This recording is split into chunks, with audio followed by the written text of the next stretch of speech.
और 10 साल पहले पुतिन ने अपने साम्राज्य का विस्तार यूक्रेन के क्रीमिया से किया और अब नेटो ने पुतिन के कब्जे के इस शहर को आजाद कराने का प्रोग्राम शुरू कर दिया है। फ्रांस के राष्ट्रपति ने कहा कि यूक्रेन की क्रीमिया विजय ही शांति का रास्ता है, यानी क्रीमिया पर जंग का नया फेज शुरू होने वाला है और यूक्रेन को मिलने वाले नए हथियार ऐसे हैं जो रूस के लिए महाविध्वंसक साबित होंगे। देखिए क्रीमिया की जंग कैसे काला सागर को जलाने वाली है।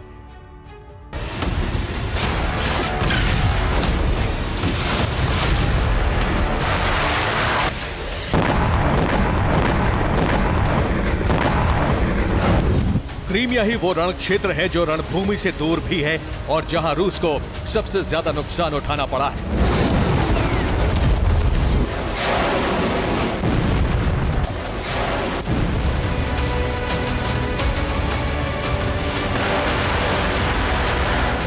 – 2014 में रूस ने इस शहर पर कब्जा जमाया और सेवास्तोपोल में रूसी नौसेना का ब्लैक सी नेवल फ्लीट तैनात कर दिया गया।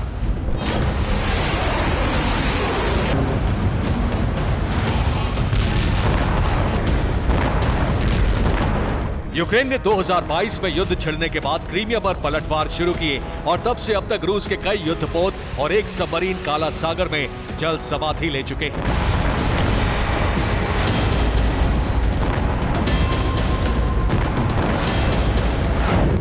अब नेटो ने यह तय कर लिया है कि पुतिन को आगे बढ़ने से रोकने के लिए रूस का क्रीमिया कनेक्शन काटना होगा।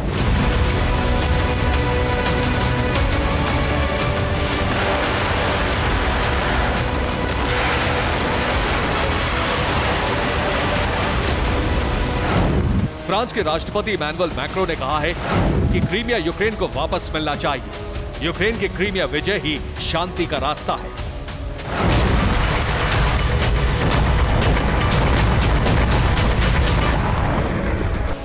क्रीमिया विजय के लिए नेटो ने 3 स्तर का प्लान तैयार किया है।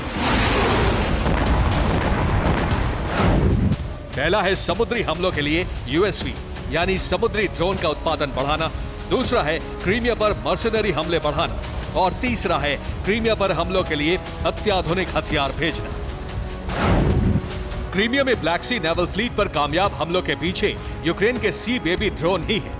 यूक्रेन ने रूसी युद्धपोत पर सबसे ज्यादा हमले इन्हीं ड्रोन से किए हैं।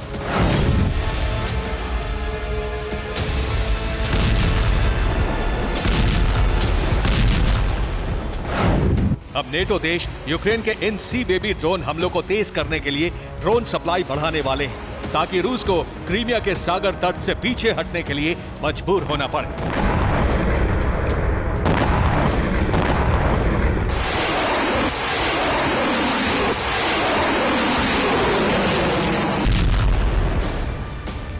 रूस के क्रीमिया से पीछे हटते ही यूक्रेनी मर्सनरी गुटों से हमले बढ़ा देगा। इनको रूस के क्रीमिया सैन्य बेस पर हमलों का टारगेट दिया जाएगा। क्रीमिया पर हमले रोकने के लिए रूस मिसाइलों या ड्रोन का इस्तेमाल करेगा। इन हमलों को रोकने के लिए यूक्रेन को अत्याधुनिक लेजर हथियार दिए जाने पर विचार हो रहा है। ब्रिटेन ने हाल ही में नया लेजर इंटरसेप्टर हथियार बनाया है। नेटो देश मांग कर रहे हैं कि ब्रिटेन इस हथियार को यूक्रेन में तैनात करके टेस्ट कर सकता है। संभावना यह है कि जल्द ही यह हथियार यूक्रेन पहुंच सकता है। इस हथियार का नाम ड्रैगन फायर है।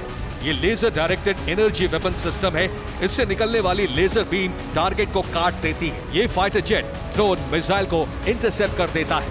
यह प्रकाश की गति से टारगेट पर हमला करता है। इससे तेज चलने वाला हथियार धरती पर नहीं है।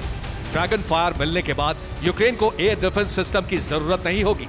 अभी एयर डिफेंस सिस्टम से महंगी मिसाइलें फायर करनी पड़ती हैं। ड्रैगन फायर चलाने के लिए केवल बिजली की जरूरत होगी।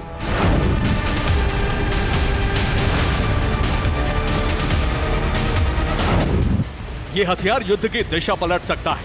यूक्रेन को यह हथियार मिला तो क्रीमिया की जंग विध्वंसक होनी तय है और नेटो चाहता है कि पुतिन के साम्राज्यवाद वाले पहले कदम को पीछे हटाने के लिए क्रीमिया जीतना बहुत जरूरी है। इसीलिए क्रीमिया पर हमलों का तिहरा प्लान तैयार किया गया है। Bureau report, TV9 Bharatvarsh.